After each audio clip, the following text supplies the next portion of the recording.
Welcome to the Operation Game Night podcast, and happy Mother's Day to those that celebrated. Today, I am joined by Clayton Gable. How you doing, Clay? Just an honor to be a son today. That's right. I'm lucky. I've got two great mothers. I've got my stepmother Deb and my mom. Mom. Yes, and they're both very important, and they've been important in my board game journey.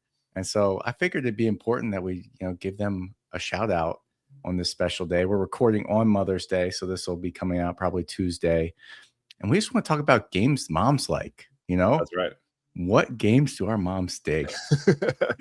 What games are the moms into? Do you want to kick us off? Like, I know that you do more gaming with your moms or Mary, who is the mother of your children, than I do with any mom. So why don't you kick us off? I'll get the ball rolling. And I just want to start by, I said they've both been important in my gaming journey. I'll just give a background here. I know I've talked about it a little bit in our different, how we got into board games episodes, but both my stepmom and my mom played pivotal roles there. My stepmom, she is the party gamer. She always, growing up, wanted to be playing party games. Like whenever there was a time after dinner, let's pull out a game. Loaded Questions was the one that was the biggest hit with our family. And I used to love playing that with her. And we will still play games like that. I still remember, I'll talk about this when we talk about our favorite games, because this is one of them. I don't want to spoil that just yet. But anyway, Deb, party gamer, having a good time. My dad, I got a lot of great things from him, but he's not really much of a gamer. He puts up with it. But Deb was definitely the one pushing the issue in that household. And then on the other hand, my mom, she was the card player. Like we were always playing spades, hearts, her whole side of the family. Every time we got together, it would be, playing against the uncles, playing against the grandparents in spades. And one of their favorite stories to tell is when I was maybe like 10 or 11, third grade maybe, and all the adults were playing spades, and my uncle was like a serious guy. Like, he took playing. I'm probably more like him now than I'd like to admit. When the little kids were at the table distracting things, he didn't want nothing to do with it. But I really wanted to be a part of it. So I was, nosing my way into the table, probably asking to play. And he was like, get out, be gone. And I ran off into the other room, and I said something to the effect like, Uncle Sam's really starting to piss me off, to my aunt. and that story lives in infamy in our family. But it was always something that I aspired to be a part of, that card gaming table. So anyway, that's just a little background that both my moms were important in keeping the love of gaming alive for me as I grew up. So let's start with my mom. She gave me the best material to work with. I gave them short notice on this. This was a spur of the moment decision to do this episode. And I was like, hey, can you guys just give me like your 5 favorite games and why you like them? And so my mom, although she only played cards growing up, she definitely loves playing games. Like anytime I get together with her, she is literally down to play whatever. Any new game I have, there's no task too big. She will take it on, and she generally likes every game we play. Like I've never played a game with her and have her been like, oh, I didn't like that. And she plays on Board Game Arena like a fiend. Yeah. Like thousands and thousands of games. She is just constantly ripping them. So she gave me some more detailed notes. I'll just read them here for you, of my mom's top 5 favorite games. Okay. So the first one she has is Castles of Burgundy. She says, Castles of Burgundy is one of my favorite games because it was the first longer hobby board game I played enough to actually get decent at, although I'm currently in a bit of a slump. I love that you can never do everything you want in the game, so every turn becomes a matter of priorities and tough choices. And honestly, part of why it stays in rotation for me is that I can hop on Board Game Arena and play it basically anytime. Amen. Yep, that's right. Next one she shouts out here, and this is a newer one. I introduced this to her maybe like 6 months ago, but Shot and Totten. Oh, nice. I'm a big Lost Cities player on Board Game Arena. Okay.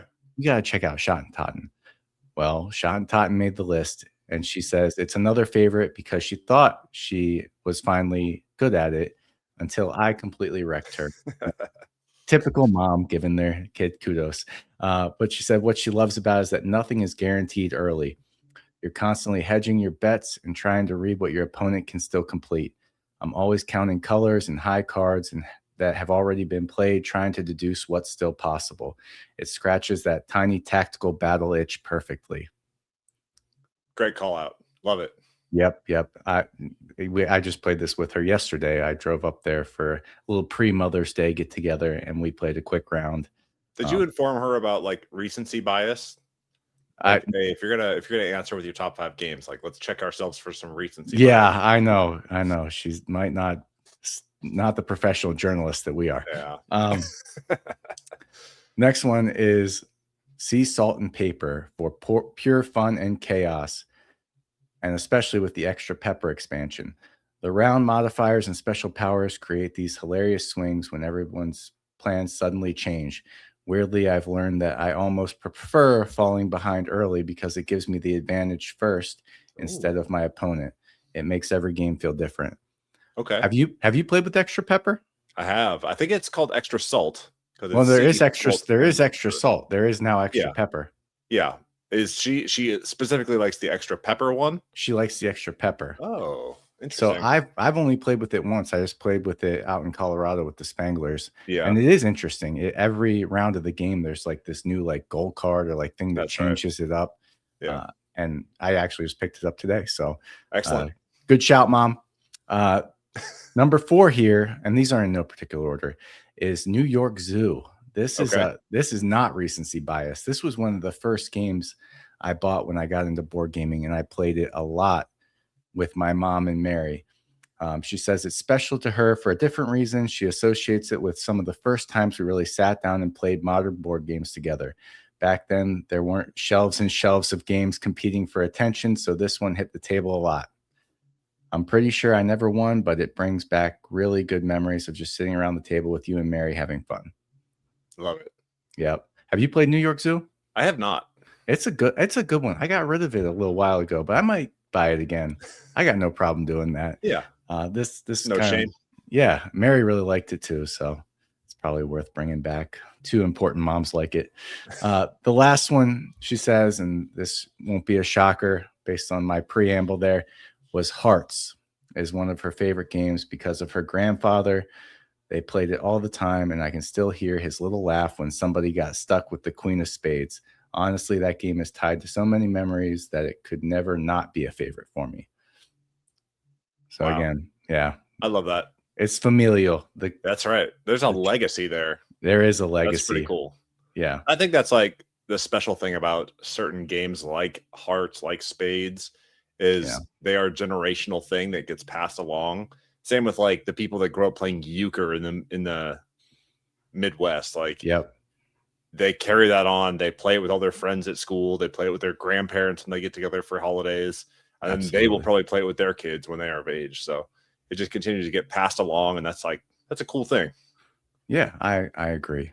Do you want to tackle one of the moms in your life before I go to my next? Yeah, so I didn't really solicit any sort of feedback from the moms in my life, but my mom is a very simple game player. Yahtzee is probably by far the most played game ever.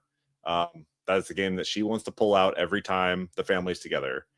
I will also caveat that growing up, she was a huge Bunko player. Are you familiar with Bunko? Never heard of it. It is like a party game for families to get together. There's like multiple tables where you're trying to roll different values, and then you score points by rolling, I don't know, all 6.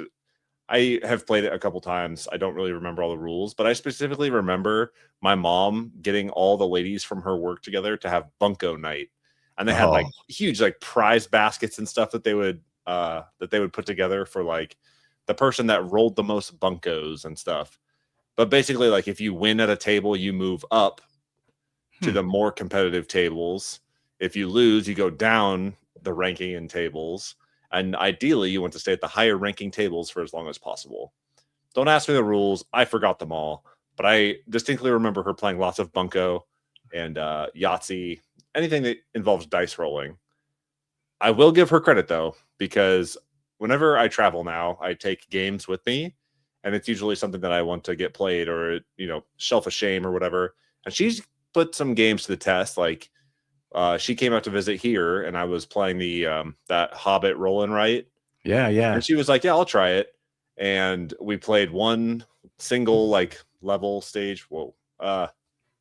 And we finished and she went, that has a surprising amount of strategy to it. And then we didn't play again. So, hey. I'll give her credit for trying. She likes the simple games. What was another one that she had a great box quote for? Oh, we were playing High Society one time. Reiner Knizia's High Society. And we went around and I said, okay, you're trying to end up with the most amount of points. Just make sure you don't end up with the least amount of money at the end of the game. And so we go around, we're all bidding and betting, and we play the whole game through. And she spent basically every dime she had, no cards remaining in her hand. And we're like, okay, well, you obviously lose. You have nothing left. And she went, well, that's not fair. I have the most amount of points. So yeah, put that on box, Reiner Knizia. It's not fair. It's not fair. It's a cheater game. So yeah, I'll give her credit for trying, and she plays some of the games. She really likes Strike. Strike was a hit with my mom over nice Thanksgiving, so that's been in the rotation. But yeah, we played lots of games. She likes playing games, but she's got to keep it simple, like weight of 0.5. Yeah. Probably her limit. So all good. Nice. Each their own. Awesome. Why don't you share another? Okay, so we'll go to my stepmom, and you'll see the difference here. My mom, she's got the more strategy games. She'll get into that stuff.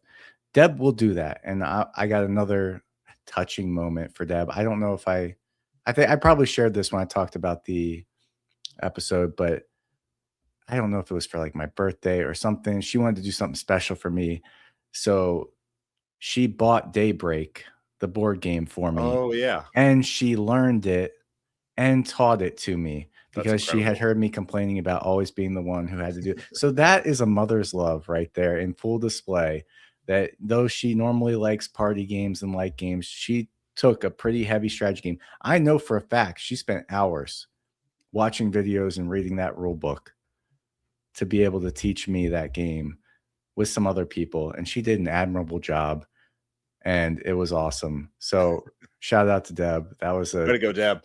That was a baller move. More people do that for the board gamer in your life that you love, because nobody does that for us. Find a game that they don't own, go out and buy it, learn it, and then say, hey, I'd like to play a game with you, and then have it set up on the table.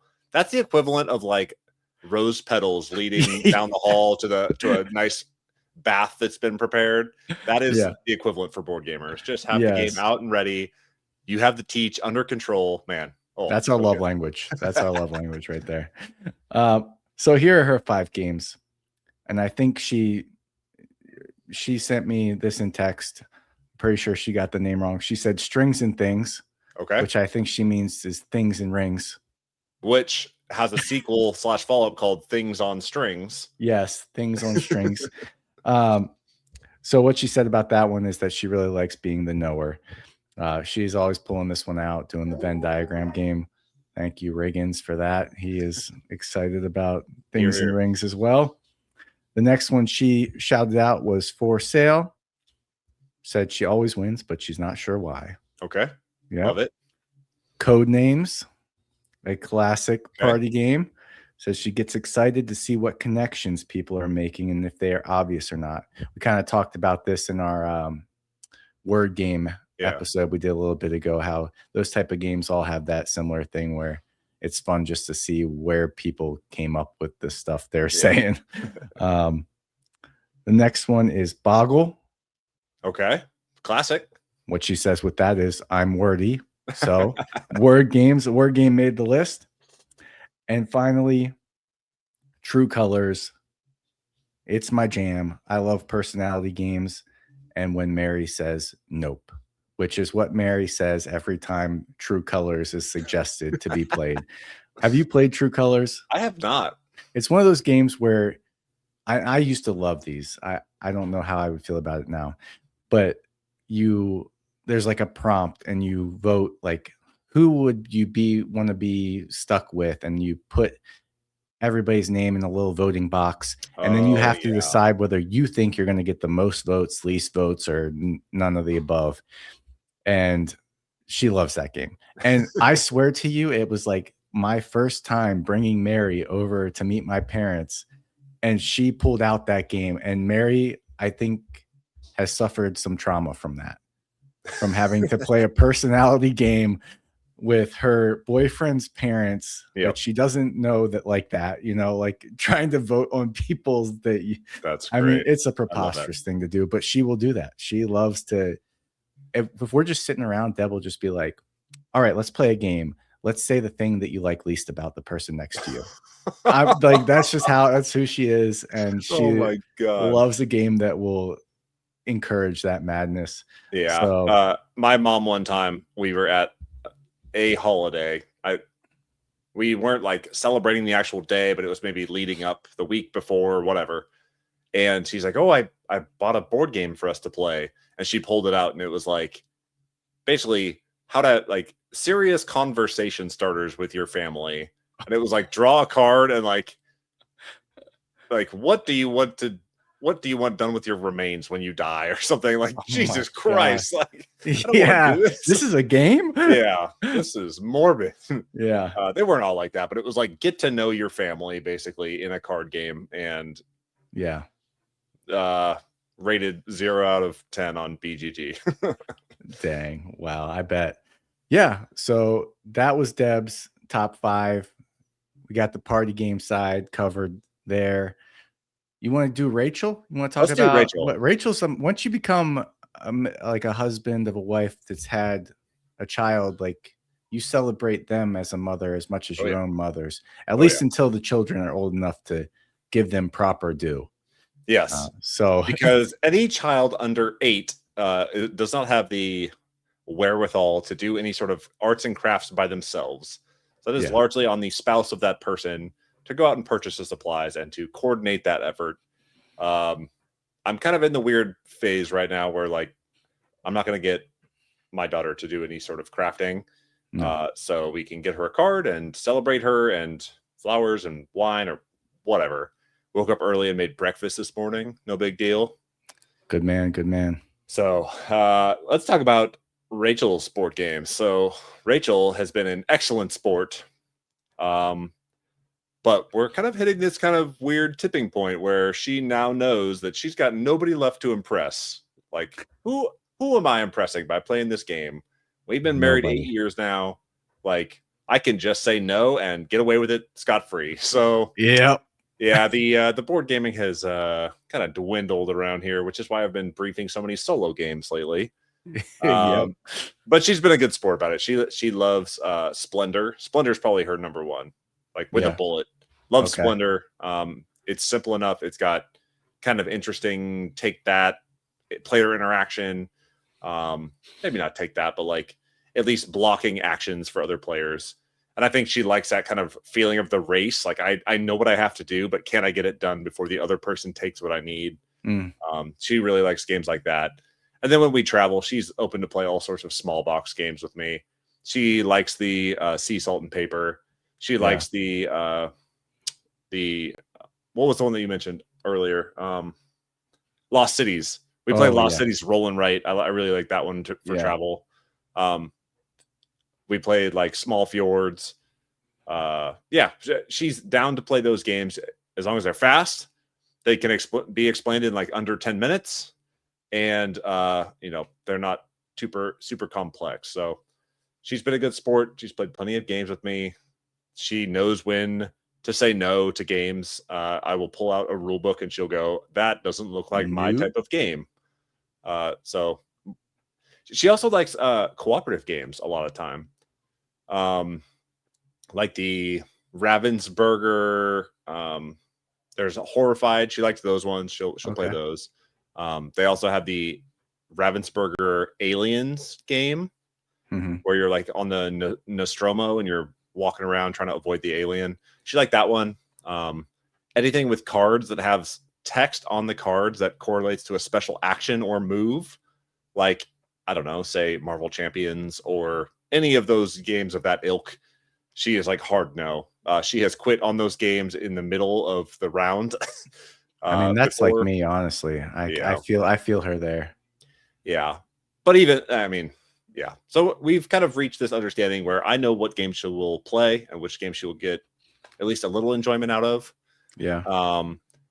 And lately I've recognized that most of her favorite games are the ones that I don't know are hits with her until I give them away.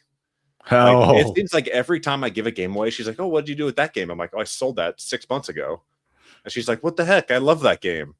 The latest one was when Jared was leaving here, when we overlapped. I gave him Guerrilla Marketing. Yeah. And that's kind of a party game. It's kind of like write your own apples to apples. Yeah. And did not know that this was such a hit, but she wanted to play it at every holiday since then. Of course. And I don't have it. So, and of course, it's not like one that you can readily pick up. So, yeah, that's kind of been that's kind of been my luck lately. But thank you, Rachel. Thank you for being the mother of my child and also for playing board games with me. I almost said video games. Thank you for playing board games with me. Yes, because it's been great. And you are a behind the scenes contributor to Operation Game Night. And a lot of these discussions would not happen unless you were willing to sit down at the table and play these games with me. So thank you. And thank you for giving me the time to talk with my friends every single week about board games and then put that conversation on the internet. This is what we do. This is what we do. Cool. A rapid fire question about Rachel. What do you think the heaviest game is that she likes? That is a great question. I think anything above like a 2.5. She'll play like Heat, Pedal to the Metal. Okay. I don't know if that's, I mean, it's not heavy, but like it takes a little bit of a learning curve to like get into Heat. Yeah. It's a lot of phases. Yeah. It's a lot of anything with like more than 2 or 3 phases that she'll like her eyes will glaze over and you've lost her already. I do want to talk with you about a game that we had a like joint game night that I want to talk to you about. That we played a game. Is that our next episode? It'll be our next episode. Okay, cool. Yeah. I look forward to it. I can't wait. One more question. Yes. Has being a mother changed Rachel's gaming in any shape or fashion? 100%. We used to like have regular game nights when we were in Wyoming, and we've had recurring game nights before with different groups of different makeups. And now when we have any free time, it's like, why would we want to pull out a board game and go through the rigmarole of setup and the teach? I've talked about this before, but like I have to do the majority of the learning and the majority of the teaching. And she has been so busy, and it's like she just wants to relax and not have to think about a million rules that are going on in a game. So we go to the same old hits when we can. And anything that's above a 2.0 weight, it's probably not happening. So it has changed our habits and the way that we game. And it has changed our attention span for gaming. And we are trying to work around that as best we can. Yeah, it's a game changer for sure. Oh yeah, for real. Let's talk about Mary. There's something about Mary, and I want you to share about it. There is something about Mary. She is out there doing laundry as loud as she can because mothers never stop. That's right. Even on Mother's Day. Even on Mother's Day, she's letting me podcast while she is cranking through some laundry. Go moms, go. Go moms. But yes, Mary, much like Rachel, has been my gaming partner of choice for many, many years. But she also has become more fickle about what she's willing to play. Early on, I could rope-a-dope with some scythe and be like, hey, look at this. This is fun. And she would play. But now it doesn't even get in the door before she's telling me that's off limits. So I've got her list here, and I'm excited for this one because I know that she's like passionate about a couple of games. So she is. And you'll probably recognize these from me talking about it. I'll just go with the one right off the bat. Castles of Burgundy is her favorite, bar none. She loves just that thrill of always getting points. She says, this is the game literally every week, and we have not been good about it lately, but we always had one Wednesday where we would sit down and play a game after the kids go to bed. And every week I'm trying to pull something new off the shelf. And every week she says, let's play Castles of Burgundy. And there's only so many times I can play Castles of Burgundy, but it is a great game. And I have loved playing that with her. The next one she says is Everdell. Okay. What she likes about Everdell is, do you just want to come in here, Mary? You want to come in here and talk about it? Come on. She's in the doorway. I think she wants to tell us all about it. So in Everdell, she likes the free animals building action. So in Everdell, you can get those critters that belong to certain buildings, and the thrill of being able to throw that combo together is fun for her. And somehow she throttles me in this game so bad every time. I mean, her city is just filled up by, like, I don't remember which order the seasons go in. Is winter the last one or fall? By the second to last season, she's like winter to fall. Yeah, she's like almost filled up her whole city of 15 cards, and I've got like 4 out there. I was like, what is happening? The other thing she said about Everdell was that she loves that final season and just how much you get done. That build in Everdell, like if you played Everdell that first season, you're like, I ain't ever gonna do anything. Yeah. And until you get to the final season, you got all the cards with the abilities and the more workers, you're like, boom, boom. I got so much going on for me. The next one is Lost Cities. Okay. So this is the other one. If we ever have we don't have a ton of time, she'll say, let's play Lost Cities. She calls it Lost City. Bothers me a little bit, but incredible. Much like other people, she likes those agonizing decisions about when to play a card, when to hold off, and trying. Do I play the 4 a while, or do I try and get the 2 and 3 before I start going in blue? Those decisions in Lost Cities are always so juicy and nice. That's another one. So that's 3. Number 4 is Cubitos.